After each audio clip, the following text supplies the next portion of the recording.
దేశంలోనే సంచలనం సృష్టించిన ధర్మస్థల కేసులో రోజుకో మలుపు తిరుగుతోంది. ధర్మస్థలలో తాను 100కు పైగా యువతులు, మహిళల మృతదేహాలను ఖననం చేశారని చెప్పిన పారిశుద్ధ కార్మికుడు ఆయన చూపించిన 9, 10 పాయింట్లలో నిన్న సాయంత్రం వరకు తవ్వకాలు జరిపారు. 9వ పాయింట్లో తాను 7 మృతదేహాలను పూడ్చానని చెప్పాడు. సంఘటన ప్రాంతానికి కూలీలను, ఆ ప్రత్యక్ష సాక్షిని తీసుకువెళ్లారు. తవ్వకాలు జరిపినా ఏమీ కనిపించకపోవడంతో మినీ బుల్డోజర్తో సహా పనులు చేయించారు.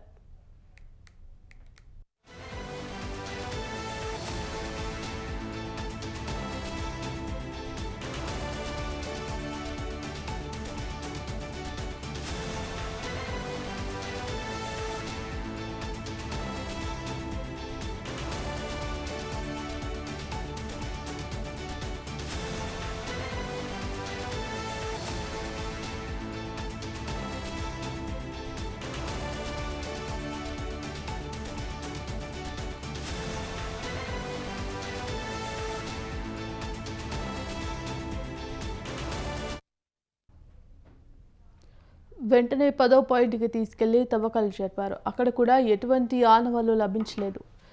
9, 10 పాయింట్లలో ఎముకలు, మృతదేహాలకు సంబంధించిన ఆనవాళ్లు ఏమీ దొరక్కపోవడంతో పారిశుద్ధ కార్మికుడిపై ప్రశ్నలు సంధించారు సిట్ అధికారులు. తవ్వకాలు జరిపేటప్పుడు ఎవరూ రికార్డు చేయకుండా పరదలను కూడా కట్టారు.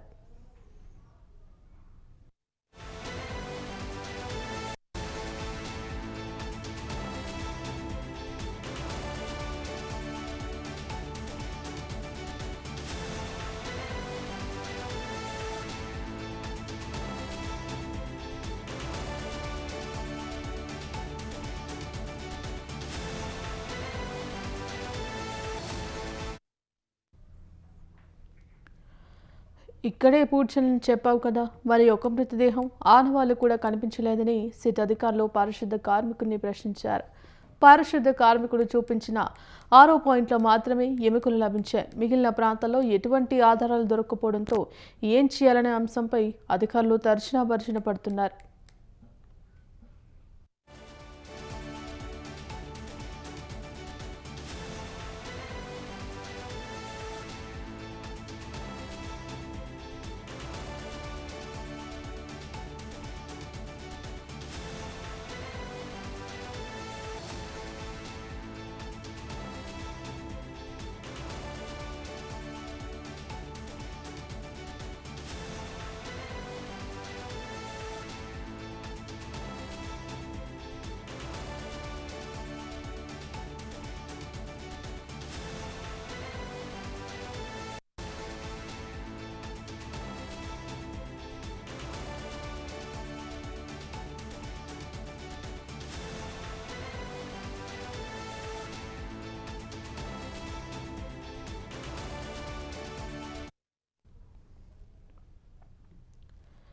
ధర్మస్థలలో 6వ పాయింట్లో లభ్యమైన 25 ఎముకలకు బెంగళూరులోని ఫోరెన్సిక్ ల్యాబ్కు పంపించారు.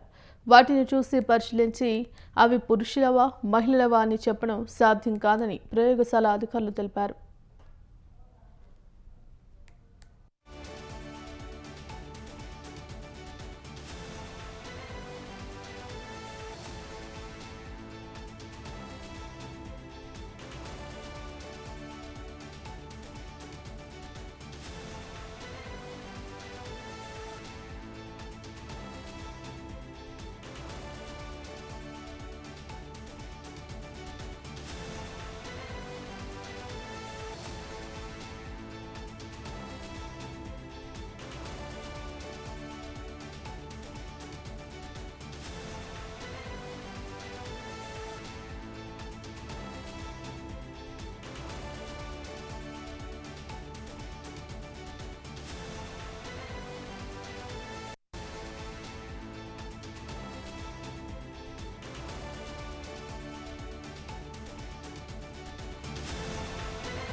ఓవైపు సిట్ తవ్వకాలు జరుపుతుండగా తనను సిట్ అధికారులు బెదిరించారని ఆరోపిస్తున్నాడు పారిశుద్ధ కార్మికుడు.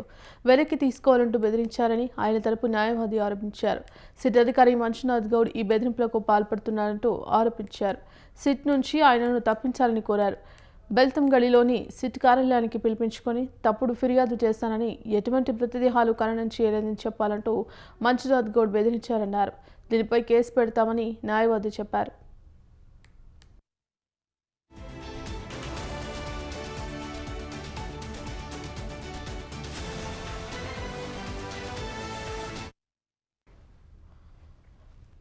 అయితే ఇప్పటి వరకు ఎంతమంది అమ్మాయిలు మిస్ అయ్యారని ఒక ఎఫ్ఐఆర్ కూడా నమోదు కాలేదు. కానీ ఇప్పుడు తాజాగా ఒక వ్యక్తి తన కుటుంబానికి చెందిన పద్మలత అనే మహిళ మిస్ అయిందంటూ ఫిర్యాదు చేసేందుకు ముందుకు వచ్చాడు. ఆయనను ధర్మస్థల స్థానికుడిగా చెప్తున్నారు. అయితే తన కుటుంబంలోని మహిళ కొన్నేళ్ల కిందట మిస్ అయింది. కానీ కంప్లైంట్ చేసేందుకు ధైర్యం చాలక ముందుకు రాలేదు. కానీ ఇప్పుడు జరుగుతున్న విచారణతో ముందుకు వచ్చిందని తెలిపాడు. నిన్న రాత్రి స్థానికుడు పోలీసులకు ఫిర్యాదు చేశాడు.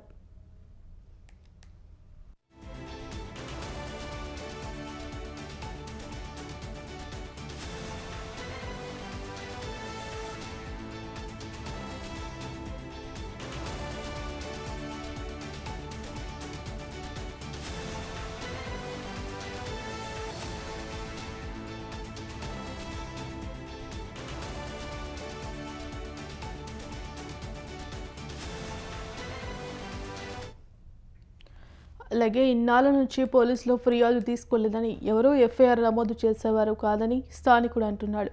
ఇక్కడ దౌర్జన్యం జరిగిందని చెప్తున్నాడు. గ్రామస్తులందరికీ ఈ విషయం తెలుసని చెప్పాడు. ఇప్పుడు ఒకరు ముందుకు వచ్చారు కాబట్టి ఇంకా చాలా మందికి ముందుకు వచ్చే అవకాశాలున్నాయంటున్నారు.